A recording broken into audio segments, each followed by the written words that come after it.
Pete here from the bottom of the helix. Our next presenter, Joey Giunto from Evansville, Arkansas, has not only survived a career in music in Nashville, he has also worked for two real railroads. We know him as an avid modeler with his own YouTube channel and a regular on Model Railroading Live. He has a weathering business called Touch of the Brush Model Weathering, so he might teach us a few secrets tonight. Joey, please take it away.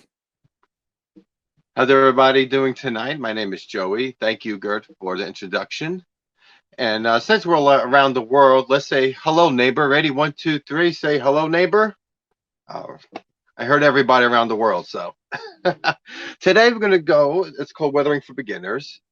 And I want to explain just simple step-by-step process on how I do some weathering. And with the business Touch of the Brush, I started out just doing simple kind of weathering, and I've learned over time from many other mentors and teachers and other model railroaders until my skills were developed, and I'm still growing every single day, every time I practice on a model.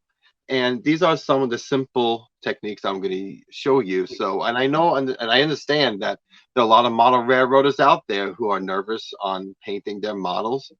And so this is going to be for modelers who are perhaps maybe advanced and or years in the hobby, but now they're finally getting into the weathering or interest in weathering, and they want to pursue weathering trains, as well as for all the new model railroaders out there who are like, oh, let's make this the real thing, So I have here a box card that I sort of started. And we're going to go a little step by step and some easy, simple techniques that everybody can use with some of the simplest kinds of materials, including weathering powders and acrylic paints and gouache watercolor paints. So I'm going to go down here. Hopefully this is good enough for everybody to see. So what I started here, I always look at a prototype photo. And now here's my prototype photo. I'm a big Conrail fan. I grew up with Conrail, and this particular photo I like because it shows a lot of some rust, some dirt. But yet, what's great about weathering trains is that it gives the train a character and an individual, its own individuality, and it shows some character. And here in this box car, it was originally a Penn Central. You could tell by the bluish teal color here behind the dark brown and the rust of the boxcar brown color here. And this is a Conrail boxcar. And so, and I'll be honest with you, about 10-20 minutes before I went on, I decided to do the same thing here, and I added some green on the edges and the doors to make it look like it was originally a Penn Central boxcar. And some of the simple paints I've used is some acrylics and mixed with certain colors to find sort of the right color I was looking for. And this is just a base coat of where we're going to be working with. So let's see here. I also created some patchwork on this model here. You can see some of the patchwork. NMRA is going to be the name of the box car for the National Model Railroad Association. I will have the number 2020 to represent the year that this box car was made for this clinic. And simple patching, and we see that on box cars all the time, on freight cars, locomotives. I use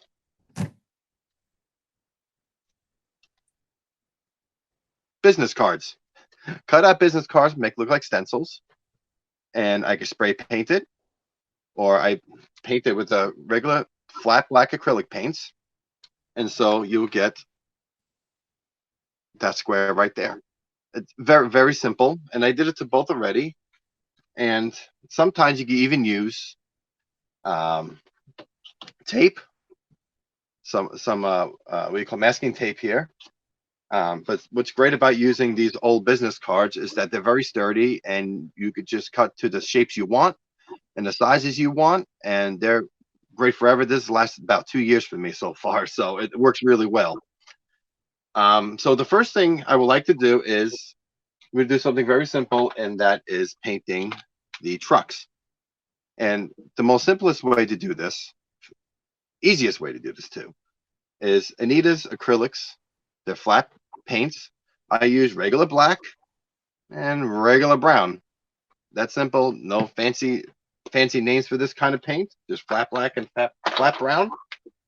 And we're gonna dab a little bit of each in here. Okay. Get one of my little brushes. I'm gonna take a little bit of that brown. Sure.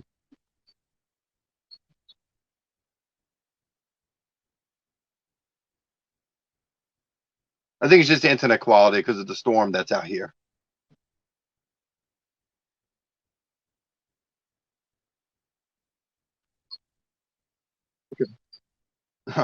Thank you, Marty. So basically, we're getting this sort of color right here, and it's a really darker brown. And sometimes I add a little more black. It depends on what the wheels look like and the trucks look like. And then simply just paint the trucks.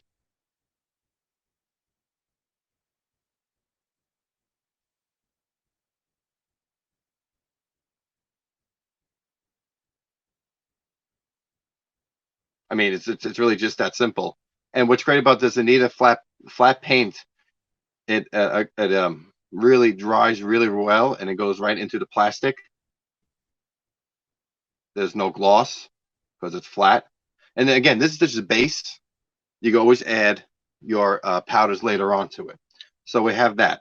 Now I was like, oh well, we could do the other truck, but maybe this particular freight car has a brand new truck and brand new wheels on it.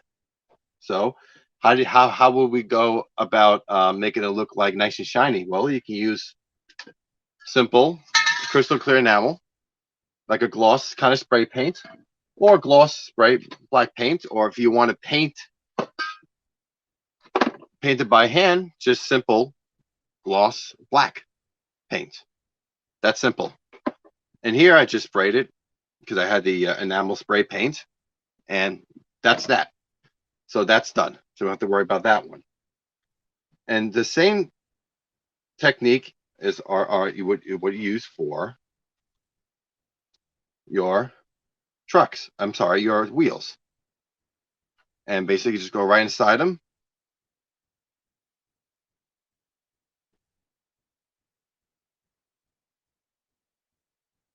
Just like that. Now for the new truck and new wheels, we're not going to take this dirty, grimy brown black color. We're going to use something a little different.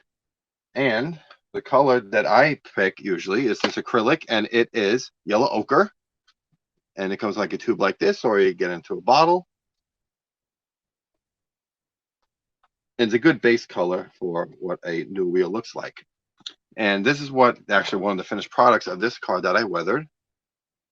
And let's see if we can bring it here.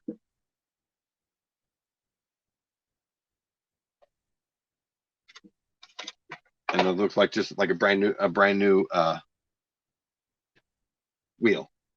So you take that, swoop it around. And before it completely dries, you want to clean the metal roller bearing part here. That's why the cars roll nice and smooth.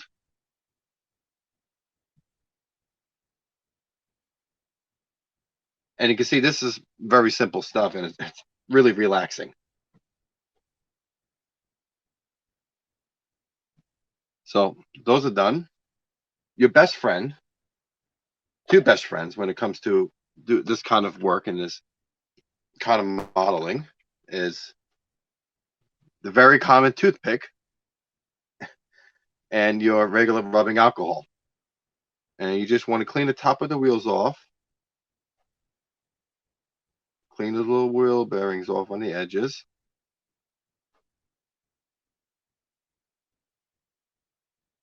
Okay, that one's done. And this stuff dries very quickly. You don't have to wait overnight. And that's what I like about acrylics and the watercolors. They dry fairly quickly. Unlike oils, they there's a little more of more steps involved, and it takes a long time to dry. And so I don't. I use oils, but my main kind of paints are acrylics and watercolor, and that's what I enjoy. I enjoy using. Everybody's different. All right. So next step is we're going to take these new wheels. We're going to put them on the new truck so they spin fairly well. And what's great about watercolors and acrylics, again, for the new weatherer, it cleans right off with water or with alcohol. So if you're not happy with the way it came out, you can clean it right off with, especially with water. All right. So now we're gonna do the most boring part of this entire thing. It would be to put the wheels back on.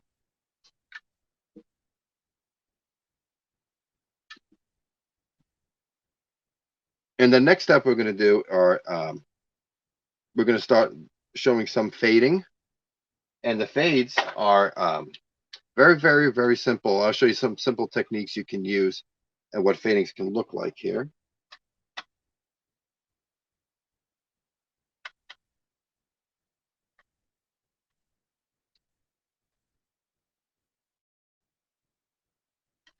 All right, and that one's on. And again, this is just base coat for these wheels. We're going to use some powders.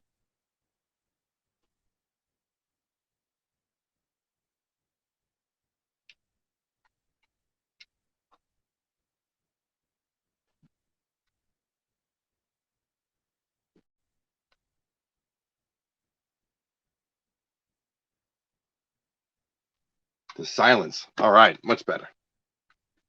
So now we do have our trucks on. Okay. So now fading. Fading, you use a variety of colors, and you could just simply do dilute the water, the paint with water. And my go-to is, if let's say you don't know how to use an airbrush just yet, you will use some fading. Dilute the water with some Anita's acrylics white or a flat white acrylic paint. And normally I would use just a foam brush, really dilute it, and you stroke downwards. And you let it dry. Usually use a little blow dryer. Don't use your mother's. Don't use your wife's. You use a cheap one that you could probably get at a discount store or a flea market somewhere or a thrift shop that's really cheap. They can use just for this kind of work. And basically you just go over the whole model, and if you want it more faded, you put on more coats. So for instance, I have an example here of this car that is completely faded with white acrylic paints. You can see it looks a lot lighter.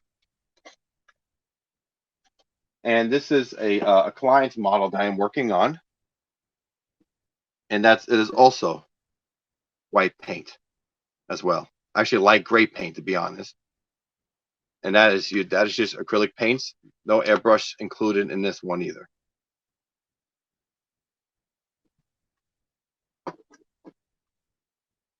And they use some diluted black to represent this box car.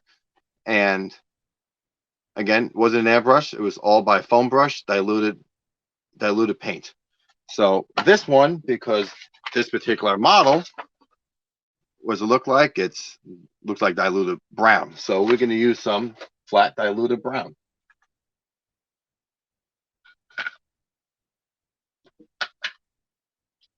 Use these palettes here and get some of that Anita's brown. Alrighty. And then I'm going to take a foam brush here.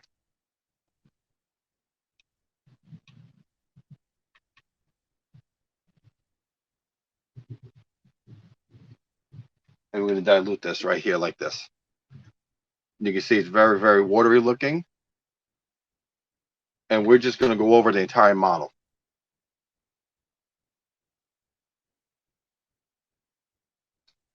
And if you think it's too dark, add some more water to it. Just that simple.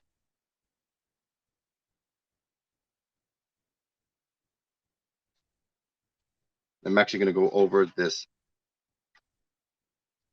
door as well. I'm going to go over the decals and everything.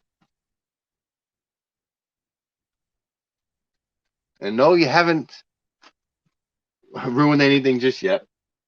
And you can take a blow dryer here. You go.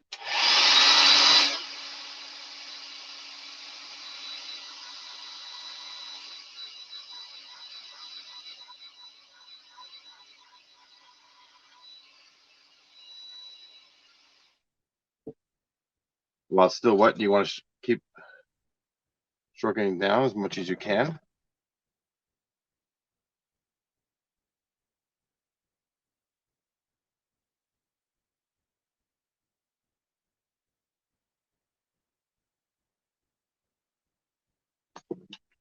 Just keep going a little at a time.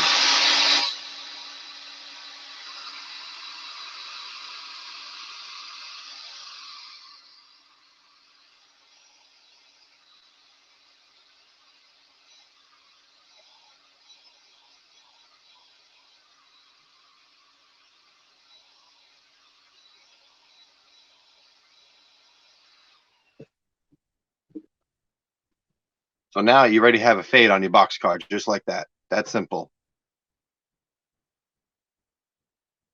And now sometimes look like a little streaks, and that's okay. You might have to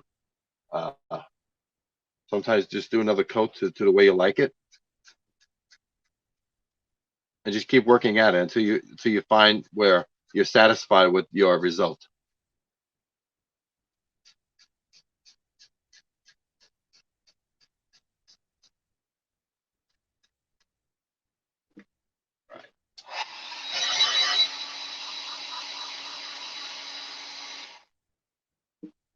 And now we're going to go with your best friends.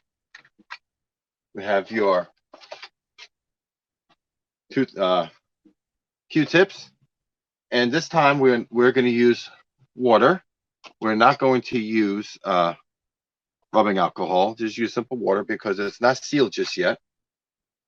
And just go over what you don't want dirty.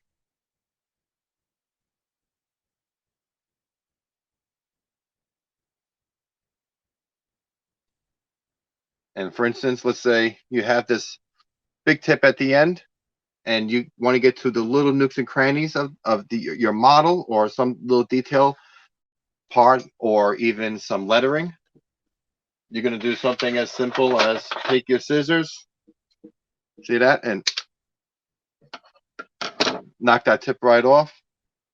And like for me, I want the Conrail logo to be a little more visible. So I'm going to go around the edges here and clean that right off.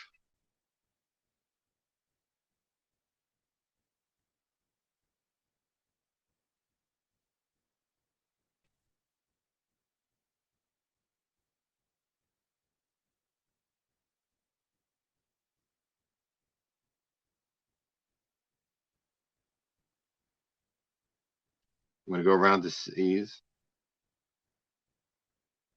the O. And what's cool about this technique too is that if you want all the letters clean, that'd be great. Or you could keep some of that brown, that diluted brown fade paint on there. And it looks like the letters have a little bit of rust on them. Or it looks like maybe some of the paint is peeling off.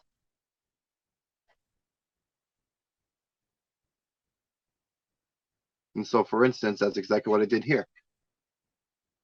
So now you have this is what the logo looked like before all the fading. And that's what the other side looks like already. And you can see the Conrail part. Some of that paint is still on there, so it looks like it's either some rust or some grime and dirt, as well as maybe the paint is chipping off because the boxcar is brown already. And so you get that illusion already of that it looks like the paint's peeling off. And now we also faded some of that heavy green paint from that represents that was old Penn Central boxcar. And now if you want to add, if you want to get rid of some of the brown paint to have more of that Penn Central colors coming out, you take a little bit of just water on your Q-tip and go over that and have a dry one because the paint's still a little wet.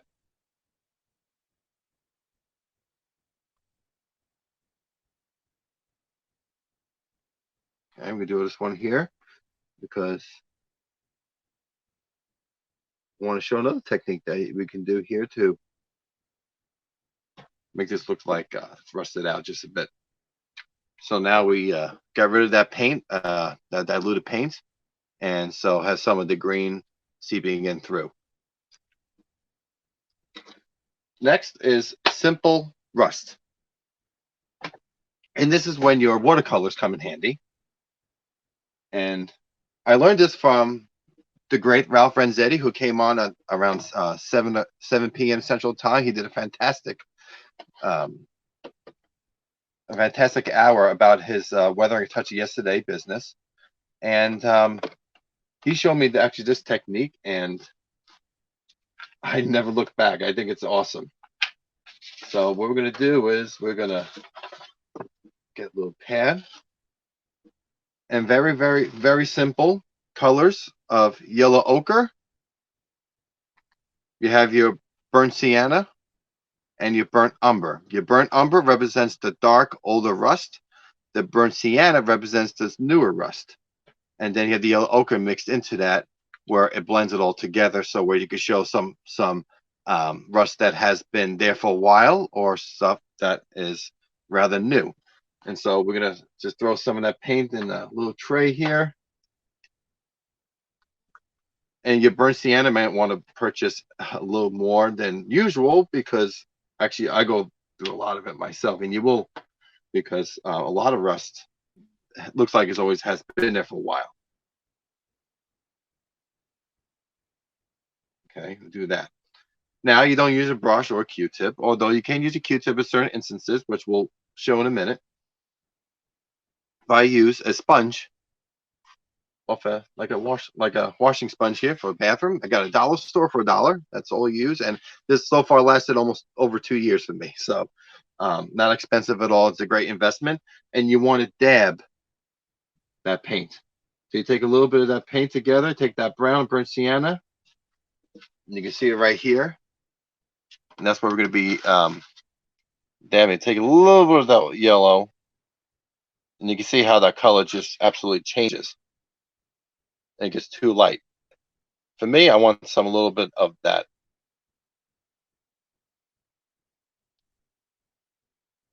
burnt umber. And so we're going to have this kind of color here.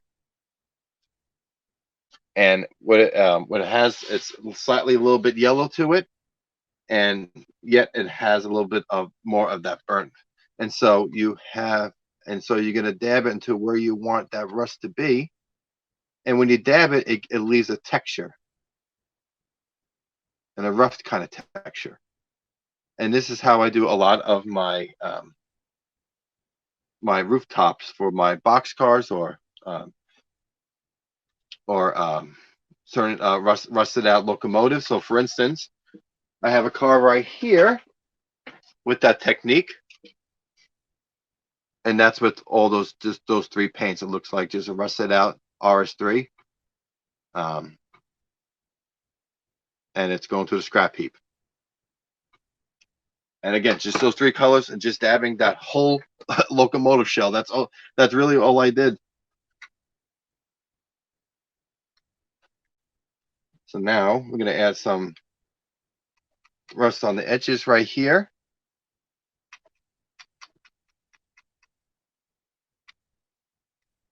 I'm going to have some on top.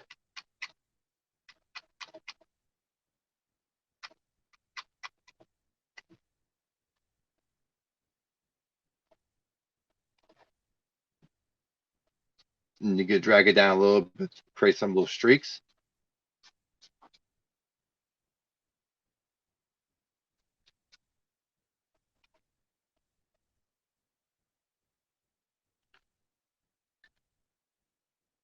And now you can see the top of the conrail has a lot of the different kinds of rust that's going on top of the logo and all that too, and on the boxcar door as well. Now we're going to use our best friend, the Q-tip, and we're going to go back to our palette here. And I'm going to take a little bit of that burnt umber and a little bit of that yellow ochre together and have a brownish yellowish color. Because according to this photo here, there's some of that seeping through right here. So that kind of color. So we're going to go inside a little green spot right here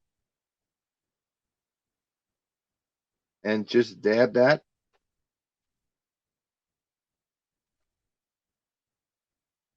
Right on that green spot.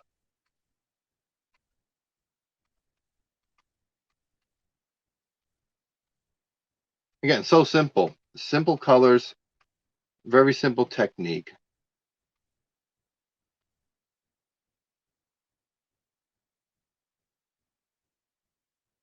It works wonders. So now we just something simple like that, and we have a little bit of that green showing, but it still looks like it's rusted out and it's faded. And you could go back and take a little bit of that burnt umber in this middle here.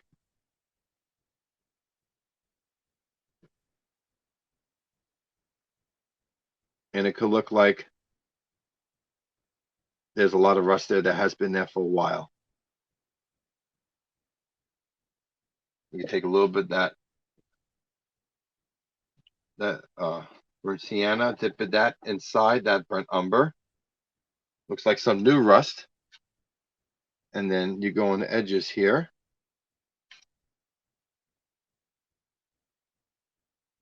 Just around, blend it all together.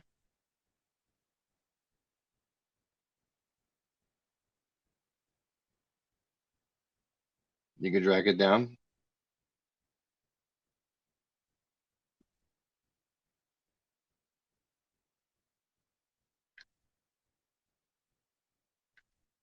And you can create some rust spots.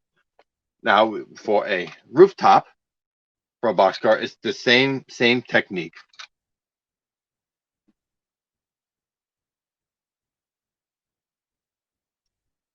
Add more of that burnt umber. You can use acrylics burnt umber as well, but doesn't blend as well. And I'll show you technique. And so let's say you don't have any of that watercolor, you can use the acrylics as well. So I'm going to take some of that, mix that together.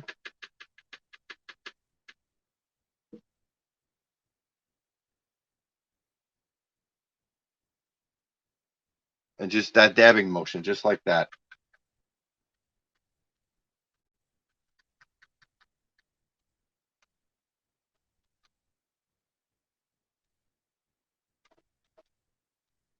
You can have it heavy, like this right here.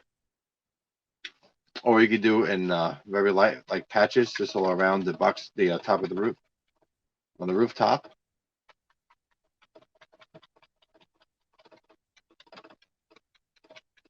And when you're dabbing, you get some of that effect. That looks like there's rust spots on top of the roof.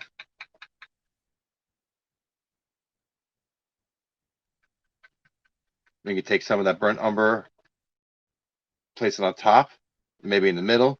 It looks like there's some rust that has been there for a while.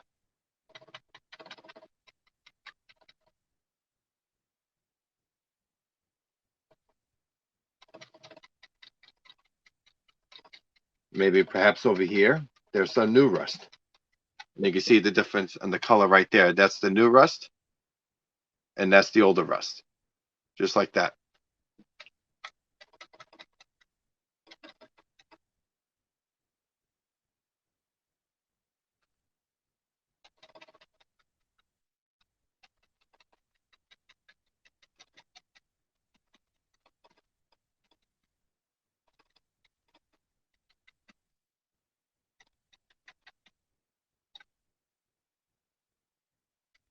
So there's our weather box car, just about almost done.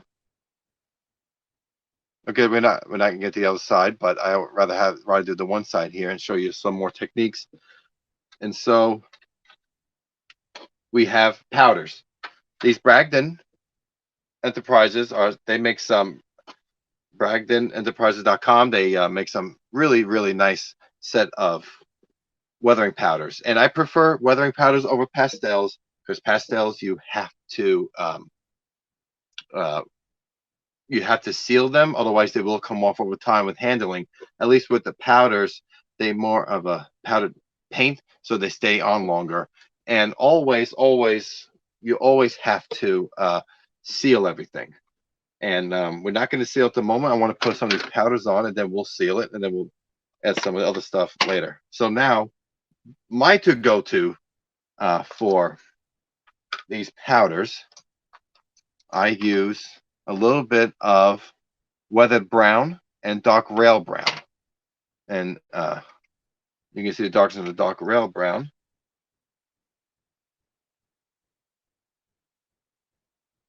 I'll give you a little taste, a little example of what they look like here.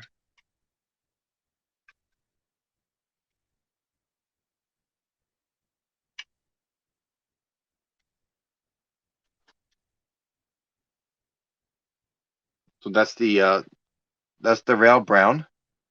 You see the whole totally big difference before and after when using the powders. This is weather brown. Weather brown I like too. Weather brown has a little bit of a lighter look to it.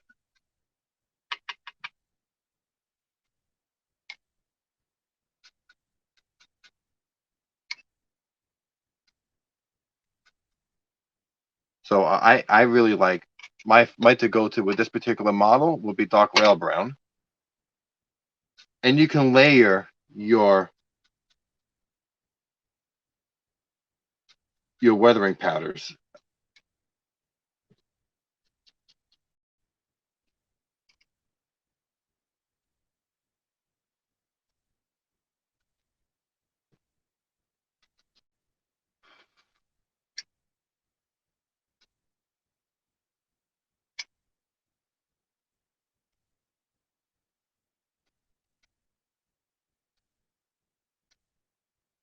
Now it's like, oh shoot, now we don't have any more green there, right?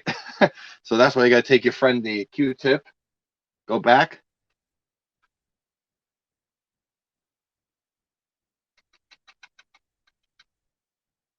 Let's some of that show.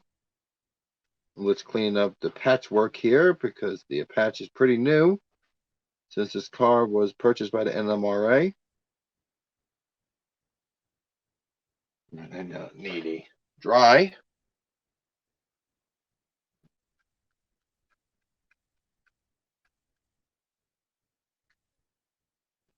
All right. So now we have some of that showing a little bit more. You can see compared to the other side, which is not even done yet, what a difference it looks already.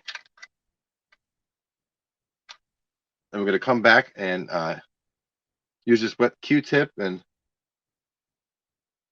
knock out some of that brown still. You want some of that green still showing. That represents a Penn Central box car. So what you're doing is you're layering all your colors over time. And when I weather with powders, I use older brushes that are stiff. They really do a great job with holding the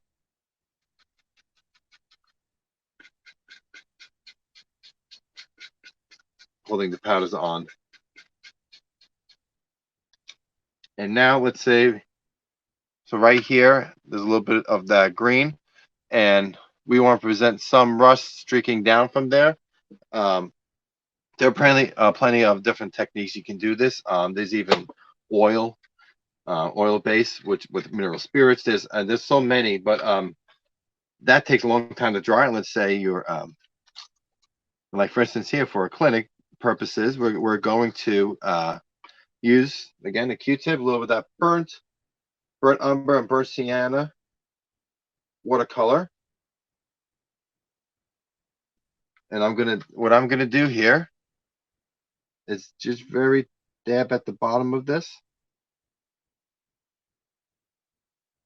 so you get some of that texture and a layer of paint underneath. And then you want to take an edge kind of brush here. There's a little bit of, it's pretty moist kind of brush. You can see it here. It has a little bit of edge to it. And you use either that or a feather brush, but I like using these kind of brushes with watercolor paints. And you just, you stroke down just a little bit.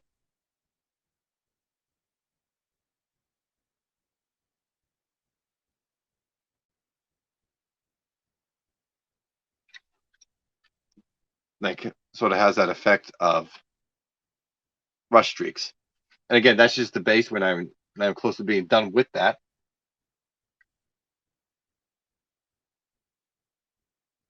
Want to clean the Conrail logo up just a bit.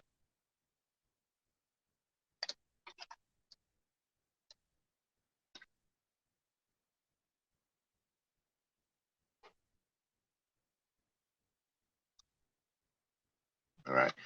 And now you can use some paint. There's also by Bragdon, so a variety of rust colors of powders. And I have some on the brush. Again, it's like a paint base. And you could go in there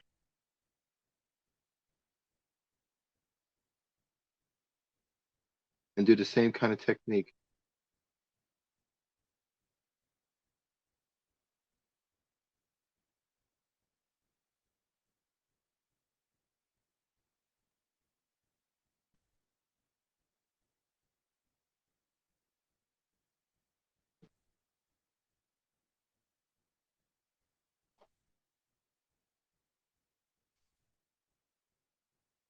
All right, and then a little bit of the blow dryer.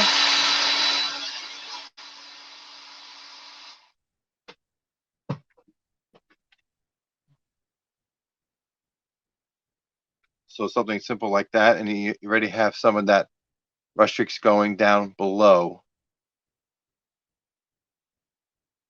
the green Pen Central paint.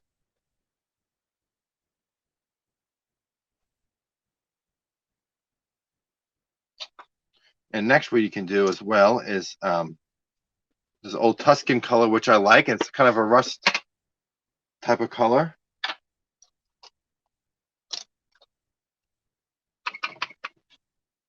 Dab that on there.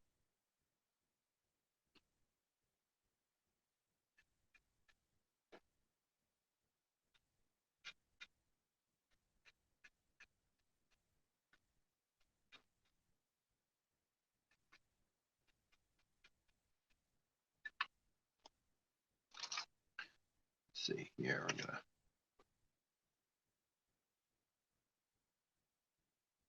take some of the paint off here.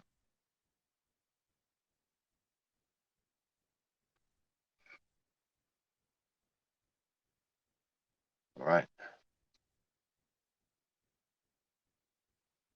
Joey, Yes. I just want to give you the 10-minute warning so we can still do some questions as well. Excellent. Thank you.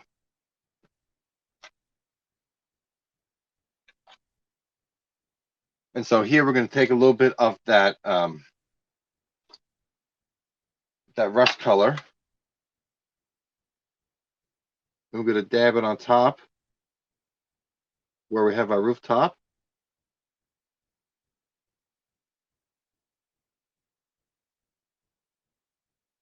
Just strike down just a little bit here. A little too much on there for what I want to do.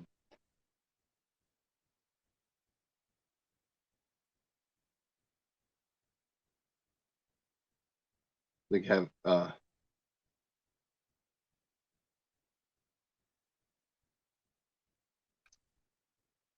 so just something simple as that. You have some rough streaks going along here, and you can also use a feather brush. Also works just as well. And I do like my edge brushes because a little more, sometimes a little more control to it, and it's just, to me, they're much more sometimes simpler to use.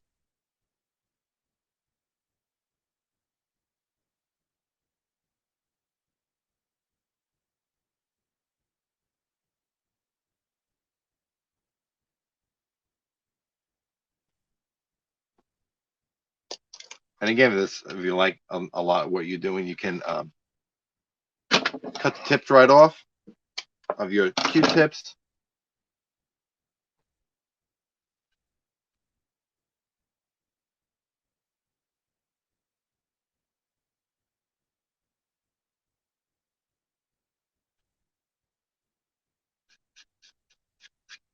And clean them there. And then let's see here, we're going to take some of that.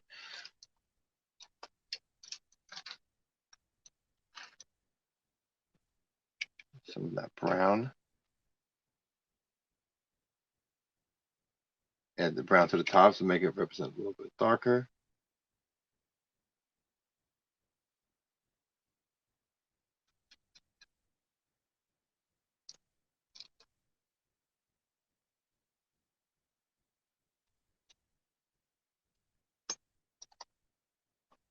And then here, break down just a little bit, a little more visible.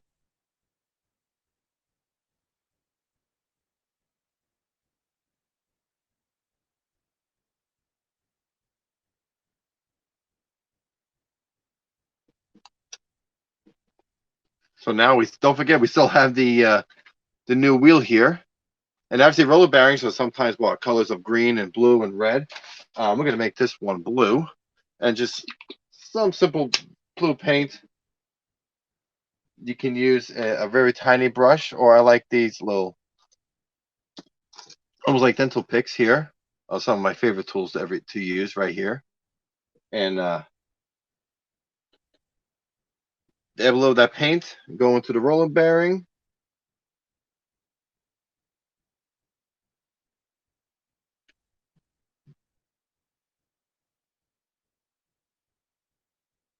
Just like that on that side. Oops, let's not drop the car. There we go.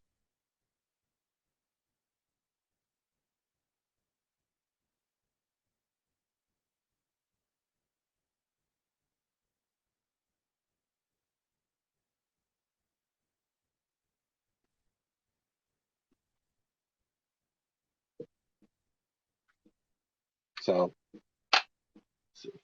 let's do this. Maybe this will work. You can tell this on the blue paint, and the car is has a new wheel on it. Looks like it has a new truck on it, new wheels. And then what you could do is I take a little bit of the old yellow powder, and I take a Q-tip that's small enough to use. Dab a little bit of that.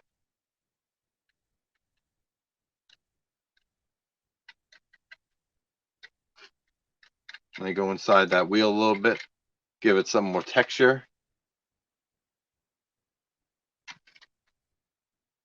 And this particular truck right here, it's pretty brown. What we're going to do is we're going to darken that with some black powder.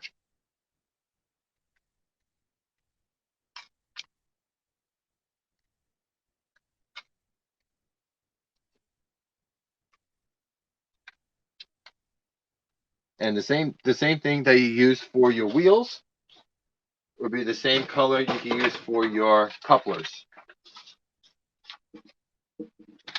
Very simple. We would get let's see here, I got my little brush right here.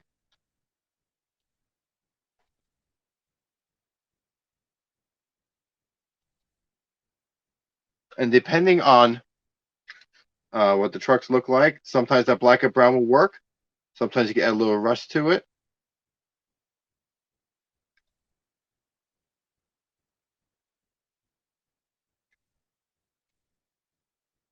I'm going to add some of that brown and black to the edges right here. And you don't have to go overloaded. You just show that some grime and some dirt on there, on the edges of the box car. You can really rust the brake wheel, or just have some brown paint to it and just give us some of that simple dirt and grime. And the same thing here.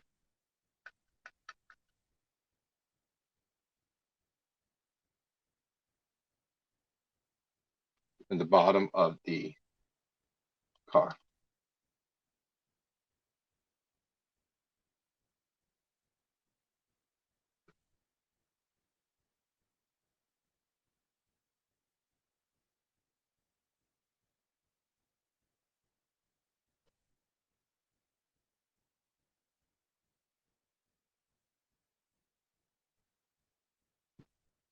You clean that off, and then we're gonna just a little bit of water and a Q-tip, and we want to clean a little bit of the reporting marks, all the different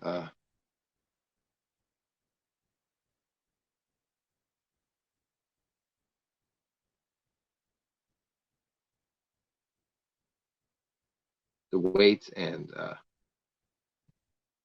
just the different marks of the box car itself, the ID numbers.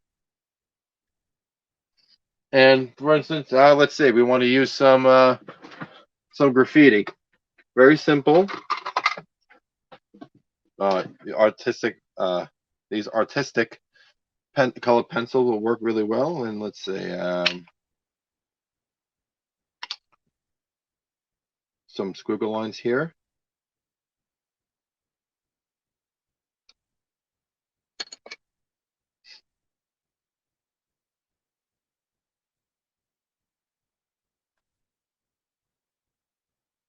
I mean, you can spend hours doing stuff like this, just this is one thing.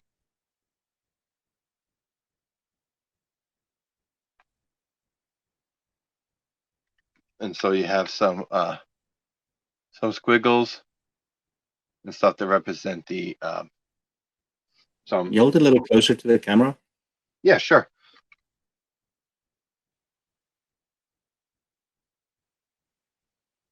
Okay. Yep. And also another great thing to use are artistic colors. These artistic crayons. They do make them in different manufacturers. Like open these. There we go. These are pretty old. And I know it's black, so we're going to use some white here.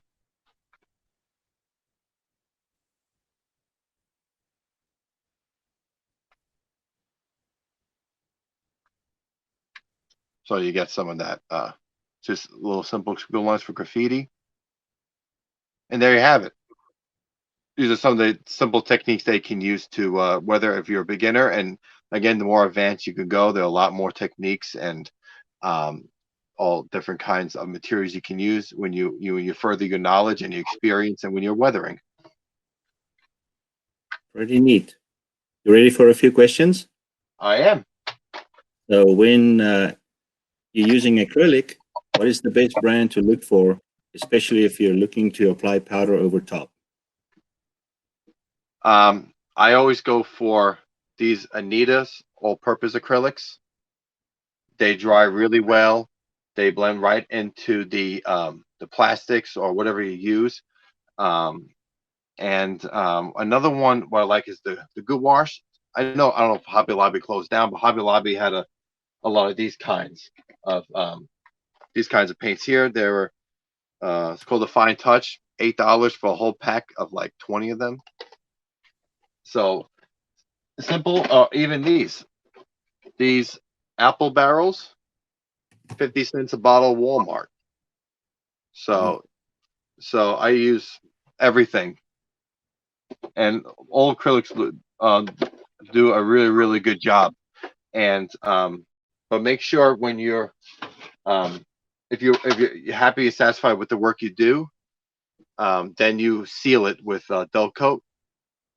Otherwise, you before you use kind of powders, you could use you want to seal your paint first before the powders. Otherwise, you would ruin all the paint and will come right off your model. So I know we didn't do that here. Like more time consuming to try to do all those steps in between. But usually, for me, I would do the I would dull coat the whole model before I touch it with any kind of weathering. And then the next step, what I'll do is I will use acrylics paints or oil paints, but usually the paint work, then seal the heck out of it again. And the next step is use the powders and then seal it again. So you have layers upon layers of sealing the model, so it doesn't ruin each of those layers that you have worked on. Cool. So what kind of brushes are you using to apply the powders? You know, I use old brushes that haven't been cleaned the right way. So very simple. Like this one's all screwed up here. And it's something that's very rough. You probably hear that. That's good for getting really into the nooks and crannies of your like rush streaks, or really getting into the little details. Now, if you have detail parts that are very fragile and you want to brush it on, very fine brush, and it just goes, it's like smooth as silk. And that's what I've been using for the entire model here. When I want to do the entire model with certain kinds of powders. And do you use any varnish after all? Varnish? Yes, not in this particular clinic. I have used varnish in the past, where you put a little of that varnish on there, and then you put a little of that acrylic rust kind of paint, and then you can streak that. Have some varnish here. Varnish does work really well, and I looked at a lot of techniques on doing varnishing. Cool. And then the last question was a blow dryer that you did behind your back there. Was that to speed up the dry time? Yes, and the very important is that you don't go too close to the model, because you can ruin the plastic. When I do it, for me, I usually have it on low or high, depends, but usually it's about 6 to 8 inches away, and you're constantly going like this. You're not staying in one spot unless you really want melt or bend the model. That's the purpose for that. But there are all techniques for using that as well. So But and the heat get is a on. cheap airbrush. I mean, a cheap blow dryer. The heat is on. Yeah, It's warm there. right. Well, Joey, I want to say thank you very much for all your time. I certainly learned a lot. Thank you, So, guys. how do people get a hold of you to send their models to you so that you can put your skills on it? You could send through email, totbmodelweathering@yahoo.com. I am also on YouTube as Touch of the Brush Model Weathering, Instagram and Facebook / TOTB Model Weathering. So there's plenty of social media platforms, as well as email. Cool. Thank you very much. Absolutely. Please stay safe. Right. I want to thank you, Gert, as well as Gordy and Marty, for putting this on. This is awesome. And Clark, who is the previous teacher on Model Railroading 101, he did a fantastic job. And I believe Ron Marsh is on next. Ron, you take it away too, buddy. He's a good buddy of mine. He does great work. Thank you. Thank you.